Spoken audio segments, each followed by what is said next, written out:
You guys want to hear a story? Well,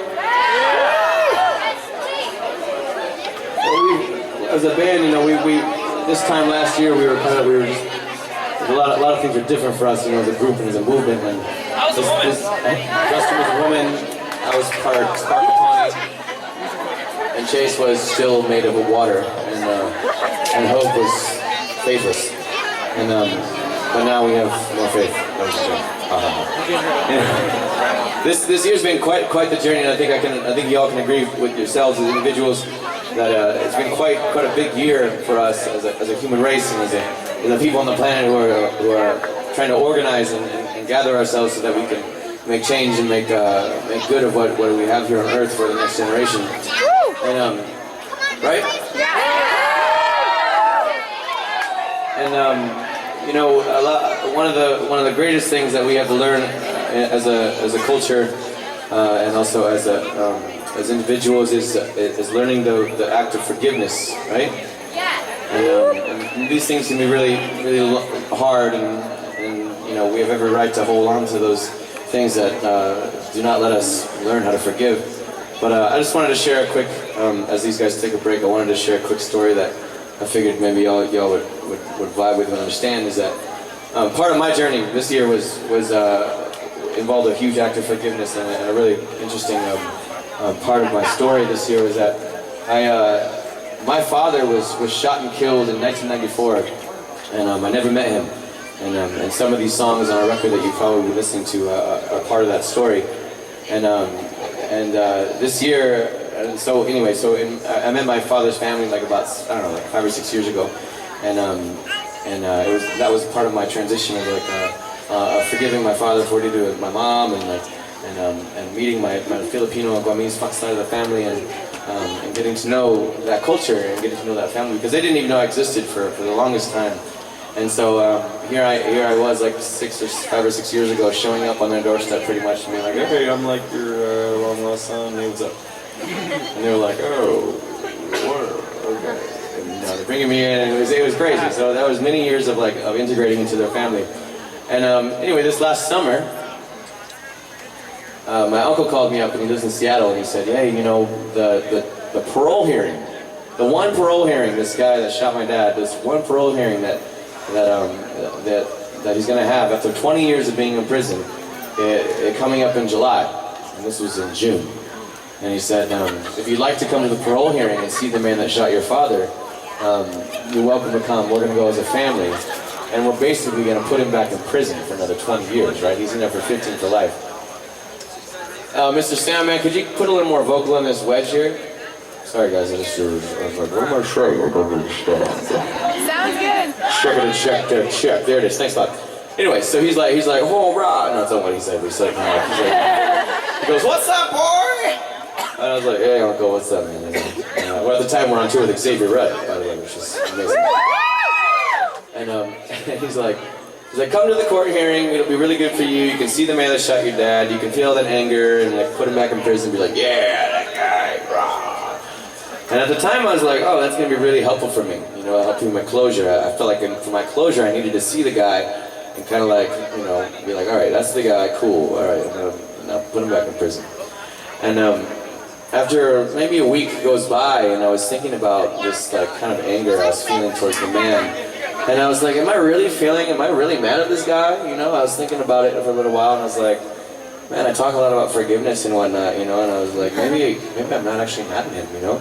Because actually, if he hadn't done what he did, even though it wasn't the right thing to do, maybe it was in some ways, because I wouldn't have learned the way to forgive my father for what he did to my mother if this man, this stranger, hadn't done what he did. And I'm sure some of you can relate to this in your own format. But, so I thought, you know what? I don't think I'm actually that mad at him. I feel for him. I think it's, you know, it was an unfortunate event. And it turned out that I actually had a show the day of the court date, so I couldn't even make the court date. But I had a week off, 2 weeks before the court date, before my family was going to go see this guy. And I figured, oh, maybe I should just go see him. Maybe I should go visit him. Wouldn't that be crazy? Yeah. Maybe I should go visit him in prison. That would be crazy. I don't think I can do it. So I'm in Puerto Rico. I'm I'm in Puerto Rico. I'm with my little brother, who, by the way, my little brother, side story, tangent. My little brother's moving here. If you see Ricky around, give him a big hug. He's moving here. He's a new guy. Ricky!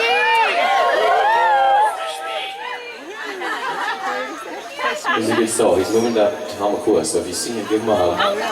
Give him some aloha. Ricky! Anyway, I'm with Ricky, and we're in Puerto Rico, and I'm like filling out this paperwork that you have to do. There's a long thing you got to do to get into prison and visit somebody that you've never met before. And I put in my adopted name, you know, thinking that maybe he'd let me come see him if he didn't see like my father's last name. So I filled out the paperwork and waited for like, I don't know, 2.5, 3 weeks, and didn't hear from the prison at all.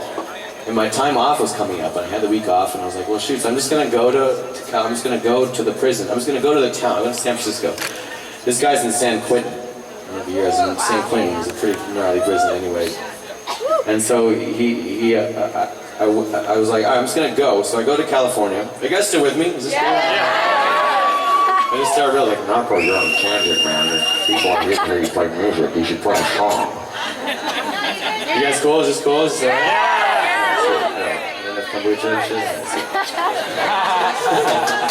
Alright, so anyway, so I went to San Francisco anyway, on a whim, hoping that maybe I could do a visitation, I could do a walk-up. I was like, maybe I'll just show up. You know, and they helped me at 2 days you could do visitations, like Saturday and Sunday. And I had to leave Sunday to go back on tour, and Saturday was the only day I had. So I showed up to the prison at 6 a.m. on Saturday morning, July 6th.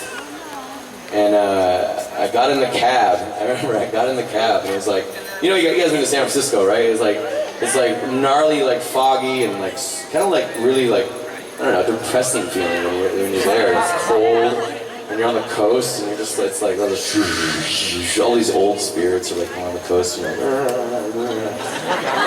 So I was like, and I got in the cab, and I started to cry, and I was like, what the man, why are you crying? I was like, stop it, no. And I was like, oh my God, I'm in the cab. I'm going to a San Quentin prison to see the man that shot my father in the head. What the hell? I didn't say it like that, but it was kind of like that. And I started to feel it, you know, I started to feel this power, and I was like, I didn't even know if I was going to get in at that point. But I waited an hour and a half in line at the prison, it's like at 6 o'clock in the morning, and I get to the front of the line, and the woman, I show her my ID. And it says I'm from Hawaii, you know, it's my Hawaii driver's license. And she goes, you came all the way from Hawaii? And I was like, yes, I did, and I have 1 day, so get me in right now. And she goes, oh, honey, just come in. I was like, you are so nice. Incredible, what service at the prison? Like, all right. And if you guys want to go to prison, show your ID, all right? Oh, you came from Hawaii? And I took a boat, it was great. No, so she ushers me in, and I'm walking this long yellow line across like the barbed wire fence that's right on the coast there, and all this fog and this rain, and I'm like walking, like the prison's way over there, and I was thinking, I was like, what the hell am I even gonna say to this guy? You know, I hadn't even thought about what I was gonna say to him. I was like, well, I'm just gonna feel it out, go with the flow, get into my sacred space. So anyway, I get into the prison, and there's this guy, Manolo Tolentino, bless his soul. There he is, and he comes up to me, and he's like, are you? And I'm like, yeah. And he's like, are you like my long-lost brother? And I was like, not really, but kinda. And I said, I came a really long way to tell you this crazy story. So if you give me like about 5 minutes of your time, which turned into 3 hours, I'd like to tell you this story. And he goes, okay. And his energy's really like chill, and like he's been through a lot, you know, but he's very calm, he's not scared, he's very just like interested about who this visitor is. And so, I started at the beginning. I told him the story of my mother, and how my mother met my father, and how my father raped my mother, and how this whole thing happened when I was adopted, and I said blah, blah, blah, blah, blah. And I found my mother's family, and I found my father's family, and then I got to the part and I said, you know, my uncle comes to me 5 years ago, and he told me that a man shot my dad in the head. And I looked at him in the eyes and I said that. And he looks at me and his eyes start to well up with tears, and he goes, you're his son? Oh. And I said, yeah. And he starts to cry his eyes out, and then I start crying my eyes out, and then I grab his hand and we're like, rah! Oh my God. And he's like, thank you for coming. He's like, I can't believe you're here right now. And I was like, I can't believe I'm here right now either, man. And he starts to tell me, he's like, I'm so sorry that I took your father from you. I said, I'm so sorry I took your father from you, that you could not go with your father. And he's like, for 20 years, I've survived the San Quentin prison, but I've also lived with this thing that I've done, this very wrong thing that I've done. It's tortured me for a very long time. And he said, and now I feel like I'm clearing it because here you are here to help me through this. And I said, that's exactly why I'm here. I was like, I'm here to tell you that I forgive you.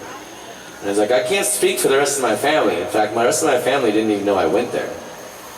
And I said, but when I leave the prison, I'm going to go call my family and I'm going to tell them what I did. And they may not understand it, but at least it's a stepping stone that I can be an example. And for me, it's my clearing. This is my clarity. This is my closure. And he goes, and so he thanked me, and 3 hours of conversation is a lot of time. Are you guys still with me? I'm trying to I was like, wow, it's about 15 minutes. Did you pee at home? So I leave the prison, I call my uncle and I said, Unks, listen, I know you're an angry man, you work a corporate job, you really hate the world, honestly. But listen, bro, listen, man, I went and saw the dude that shot Pops. And, you may not, really agree with that, but that's what I did, and I felt like it was needed. I told him the whole story, and it was so beautiful, because the thing he says to me, he goes, my uncle's a very rigid man. He lives in his 3-story house alone with his Hummer and his Mercedes, and he lives by himself with all his money, and he's just a lonely man. I can feel that. And he says, thank you so much, because for the last 3 nights, as I've been preparing to go to court, every time I turn the lights on, somebody turns the lights off. And he goes, I think your dad's here trying to tell me something. And he said, thank you for showing me what's possible. Thank you for showing me what's possible in this land of forgiveness that you exist in. And I said, yeah, and so the court hearing happened. And about a month later, I actually heard back from my family, because I've waited about 3 weeks to hear back. And my auntie calls me up, she goes, well, we went to the court hearing.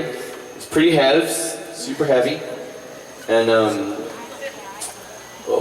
we listened to his testimony, and we decided to grant him parole, which was incredible, because that wasn't my intention. And the whole time inside that meeting with him, I heard this little voice in my head go, "Get him out of jail."